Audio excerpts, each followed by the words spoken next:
Choosing an online course platform is often not a straightforward process. When you look at the sales pages to compare what various providers are offering, it's often a case that it looks like it's pretty much all the same.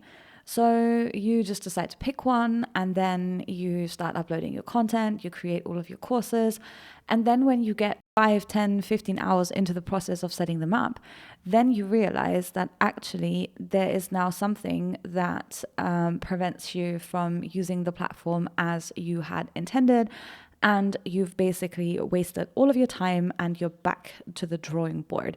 So this is something that basically all of my clients have been through at the point that they're coming to work with me on their setup. So part of the process for me is mostly helping them figure out what is the right platform for them, what should they even consider, what do we need to look into.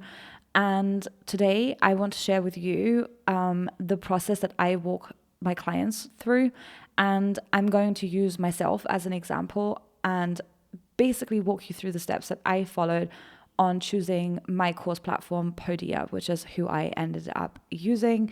If you want to find out more about Podia, then you can do that at jessicadorneeden.com/Podia. This is probably like one of the top posts that I see, I would say every day in the various Facebook groups that I'm in. Hey, I want to start selling digital products. How do I get started? What is the best course platform out there? The thing is, the best course platform is the one that you know how to use, and that's it. Because the thing is, if you just choose a random platform because someone else that is successful in your books or whatever the heck is your deciding factor on who you listen to, recommends you to use Teachable, use Thinkific, or use Kajabi, and then you sign up to that platform, but you hate it, you don't understand how it works, it doesn't really work with how your brain works, you are never going to end up logging in and you're going to hate having to deal with it. And whenever a customer support request comes in that relates to being able to log in or being able to locate some sort of resource, you're going to struggle to actually deal with all of that. So one of the most important things beyond the fact that the major features that matter to you are there, is that you are actually confident in using the platform, or you have someone else that's confident in using the platform that's going to do it instead of you. But if you hate it, you're not going to end up logging in and you're going to hate using it, even if it is the best platform. And by the way, there isn't a best platform. Really, there isn't. The first things that I help my clients work through is a list of major features that absolutely matter to them. And again, you'll see this is very specific. Whatever is the best platform for one person is absolutely not the best platform for the next person, because we all think differently, we work differently, and we have our business and our offers structured differently. And how we deliver those offers or how we sell those offers matters when it comes to choosing a platform, because you need to pick one that works with the business model that you have chosen to do. So if you have products that require multiple courses to be sold as a bundle, that is specific. Not every platform can handle that. If you have a membership and you have an interesting way of billing, or you have a specific time period that you want to set for a free trial, not every platform is going to give you the flexibility of choosing a 17-day free trial. You can often do a 7-day free trial, or a 14-day free trial, or a 30-day free trial, but not every platform is going to let you choose the number of days, for example. So if you are doing certain things or you're having certain payment plans, you're going to want to make a list of all of those things that are like a main feature of how you run your online business, right? So you want to spend some time thinking about what is specific about my courses, my programs, my memberships, what kind of features are essential for me to have. So in this video, I want to talk you through the main deciding factors that I considered before I ended up signing up for Podia, because I've been doing this for 7 years. And when I started out, everyone was either with Teachable or Thinkific or self-hosting their courses and membership sites on WordPress with Access Alley and MemberPress. And the things have hugely changed since then. And there's always new people coming along. And at any one time, I might have 3 people on Kajabi, 1 person still using Teachable. And then I might have 1 client that's on Podia, but I work with them for like 6 months. And then after that, I don't work with them anymore. So whenever I come to choosing tech tools for myself, I always do the same process that I do with my clients, because things change really quickly when it comes to technology. People add new features. What used to be a problem with this platform 2 years ago is no longer a problem because they fixed it. So yeah, I basically do the same deep dive for myself as I would do for my clients. So the first thing that really mattered to me when it came to picking a course platform, it was how the courses are laid out. So I want to be able to break courses into modules and lessons so that I can make them easy for people to navigate. And this is something that I found to be really simple in Podia, because you literally just add a new module or add a new lesson. And then if you need to reorganize them, you can just drag and drop them around to kind of change the order of things. I often like to plan my course actually inside Podia. Like, I will write out all my ideas for lessons in the order that I think they should go. And then I will look at them in more detail. I will open the lessons. I will put my notes as to what should be included in there. And then I will make sure that this flows. I will make a note of what additional resources I need to add where, so that I have like a general overview. And then if I run into something that doesn't make sense, I want to be able to reorganize the lessons really easily. And for some reason, for me, it's much easier to do when I'm already in the platform where I'm going to be uploading the content, because I can see how it looks like for customers when it's structured like this. I can see when there is something missing. The second thing that was really important to me was what types of content I'm able to add into the lessons and how I can sort of format them. I wanted it to be really simple, and I wanted it to be really obvious, because I've spent a good few years answering my clients' support emails as far as tech is concerned. I've dealt with a lot of tickets where it's like, hey, you say in this video that there is a file in lesson 27, but I don't see the file. And you know how in Kajabi, the files are like on the right-hand side in the side column. And sometimes people just don't notice when they're looking at stuff. So I wanted all of my content of the lesson to be like front and center so that my customers can't miss it, because I don't want to have to reply to an additional 5 to 10 emails a day where I say, yeah, it's here, can't you see it? Like, it's right there, and then having to send screenshots to people. So I really wanted to avoid that. Something that I loved on Podia, I mean, for me, it's like bog standard that you're able to embed videos and audio files and PDFs and stuff. What I love in Podia is that you can use the same / command that you use in Notion to add things onto pages. That actually also works in Podia, and I absolutely love that, because I spend all of my time in Notion, like writing my notes, writing my content, setting up templates. So I'm always in Notion, and I'm so used to it. I've started typing / in Google Docs to try and open like additional commands, and I'm like, what am I doing here? So I love that works in Podia. It makes it for me super quick to add content to lessons.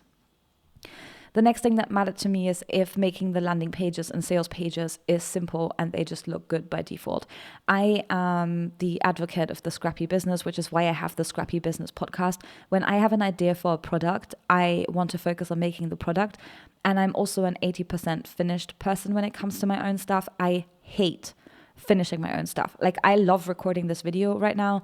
I will hate sitting down to edit it and to then double check it and to then watch it again and to then upload it and to then put the title. Like, all that stuff for my own business, like, it really bugs me, because I just want to move on and tell people about it. So for me, it was really important that I could make landing pages and sales pages very quickly without a fuss, and that they look moderately good. I don't want them to look perfect. I have no interest in perfecting, the spacing or whatever. And that's something that I really liked about Podia, because it was actually super simple to just add additional blocks onto the sales page and to just, type something in there and have it basically be good to go. Like, whenever you have a new product, it comes with the most basic sales page that already has the title, the price, a space for your image for the product, and then the lesson contents, they're already on the page. So even if you wanted to quickly send that out to your newsletter list, to ask them if they're interested in like pre-signing up for something, you could do that without making any other changes to it. So I don't know, it just saves me a ton of headache. And that's one of the reasons why I went with Podia as well. So the other thing that mattered to me is if I was able to easily offer free products, because I do lead gen, because I'm a business, and I find it kind of baffling that on some platforms they have an email opt-in, but they don't have the option for you to have people easily sign up for products for free, and then have them being delivered like a course. And I kind of find that weird because free courses have been a thing for the longest time, and this was sort of an essential feature for me.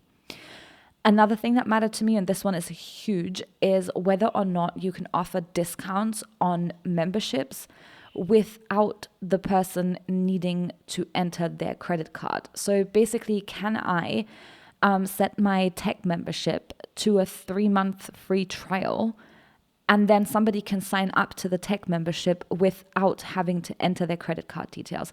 This is really, really, really important to me because I submit my products into a lot of bundles. And if you've done any bundle, you know that the person hosting the bundle, rightly so, does not want you to collect any credit card information from people because the bundle is supposed to be free. So why should you be entering your credit card information if the product is free for X amount of time? And Podia is one of the very few platforms that lets you have people sign up for a membership on a 3-month free trial without requiring any credit card information. And this was a huge factor for me. And then, of course, you want to think of your payment plans. You know, if you sell memberships or you have certain payment plans or certain recurring payments, you want to check if your platform can handle, you know, the payment structure that you want to use. And then also you want to check, is there any of your other tools that you might be able to replace with your course platforms? So Podia, for example, also has a pretty decent email feature, and you can get that included in your price. And it is basically a replacement for me paying for MailerLite. So right now I'm just under the payment threshold. Like I have just over 900 people on my email list. So shortly I would actually go over the 1,000 subscriber limit, and then I would have to start paying for MailerLite. And at that point, it is very worthwhile for me to switch my email list over to Podia and to just email people through Podia instead. And I am a huge advocate, particularly when you have a newer, smaller business, to not incur unnecessary software charges. So you really want to pay attention to what plan you sign up for, what features are included, etc. And then the last thing that I always want to check is what other integrations does a platform offer. So if you have a very specific tech stack that you need to integrate with, you need to make sure that your course platform makes it very easy for you to actually send all the contact details and people that have purchased to various other places. So for me, as I was saying, I'm using MailerLite right now, and I have found that with some platforms, you need to end up using Zapier, although MailerLite has an API for some reason. The company hasn't bothered to build an integration for MailerLite, so I need to use Zapier, and then I need to have the paid plan because when I do a bundle, it's too many signups for me to handle, so whatever. In Podia, it was actually super easy to integrate MailerLite. Like for every product, you just go in there and you just tell it which group you want to add people to, and bam, it's done. There's no confirming, there's no fussing. All I then have to do is go into MailerLite, set up my automation so people get their email, and that's it. So those were like my key deciding factors. And of course, yours might be different. Okay, so it's really important that you sit down and you write down your absolute non-negotiable list of things that your platform has to be able to do. And then you will have a way better chance to go and to explore those platforms in depth because you've ruled out half of them because your core feature needs are not met. So once I'm through the major features, I then want to look at the nice to haves. You know, there are things that, oh, if this was possible, that would make my life easier. But if it's not, there's another way to handle it. And this is how I would do it. For example, Some people are very particular on their videos being stored inside their course platform, and therefore they want video hosting included with the platform. To me, it doesn't matter. You can stick your videos on YouTube, you can stick your videos on Vimeo, you can put them on Wistia. So like, I don't see why you need to have your videos inside your course platform. But for someone else, this might be an absolutely non-negotiable feature. It could be that there are certain things you expect around design flexibilities or maybe tagging capacities of your contact.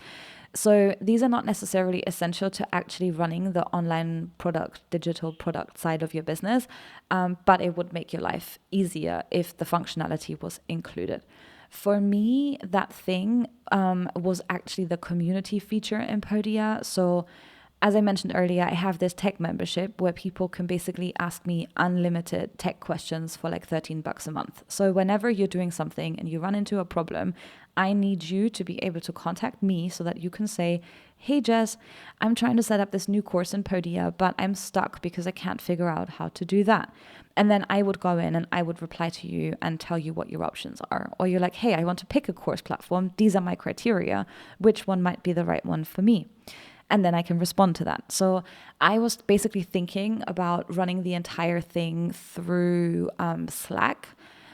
But then my Slack is on my phone because I have clients in there. So it would mean that whenever somebody posts a question in the membership, I get pinged on my phone, which in one way is nice. But on the other way, I also don't need to be sitting out for dinner with my friends and I have people being like, help, help, help, help. Because I respond to those, during my time that I'm actually working. So when I checked out Podia, it turns out that they have a membership feature, like a community feature, where basically you can have, your own little community section. And I could create different, community chats, aka channels kind of thing, just like I would have in Slack. So I can have one for tech questions, one for marketing questions, one for business questions. And I can keep everything on Podia. And then every time somebody posts a question or I post a reply to the question, people will get an email with a direct link and they can go back to it. So to me, this was easier to do because then my payments are inside Podia and I don't have to manually give people access in Slack or remove them when they stop paying. And this would have been a huge headache. It would have been a headache, but it would have been doable and I would have been quite happy to run the membership through Slack.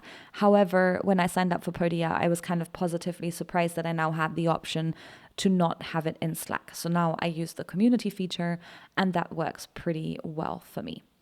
So I've looked at all the factors, I made a short list, and then the next thing that I recommend for you to do is once you have a very short list, like I would say no more than 3 options on it, then you want to sign up for the free trial because most companies offer a free trial. And then I want you to set up a fake course in the way that you would want it to be. So take your most complex setup, whether it is a bundle or a membership with kind of complicated access terms or whatever, go sign up for the free trial and create that product just as you need it to be when it's running in your business, okay? And then as you go through each and every single step, take pen and paper and write down a little running list of here are things that did not work the way I needed them to work. So at the end, you will see that in Kajabi, I couldn't do this. In Teachable, I couldn't do this. In this platform, I couldn't do this or this. So at the end, you have a direct comparison because you will find that while you're setting up, there are certain specifics that you just can't handle in the way that you thought you would. The devil with this is really in the detail, not in the main shiny features that each platform offers. It's more about how each platform implements that specific feature. So you won't know if the platform is buggy or if the landing page builder is super buggy or if their customer support sucks or whatever if you don't try it out. And that is why those platforms do offer you a free trial. It's there for you to be used so that you can fully understand the features available. So if you are looking for an online course platform and you're looking to check out Podia, then you can go sign up for a free account, have a look around at jessicadorneaton.com/Podia. Or if you don't want to deal with it and you don't want to do all the research yourself, then you're always welcome to book a strategy session with me. We can talk through it. We can plan out all of your setup. We can write a checklist of everything that you need to be doing. Or if you really don't want to be doing it yourself, then you can also book onto a VIP day with me, and I can do it for you in a half-day session or a full-day session, depending on how much you have to set up. So in some of the upcoming videos, I'm going to give you a little behind the scenes tour of various course platforms, and I will talk you through some of the things that both positively and negatively stand out for me. So if you are interested in more content around setting up online courses, digital products, etc., then do come back for more. And as always, I hope you have an amazing day, and I'll see you for the next one.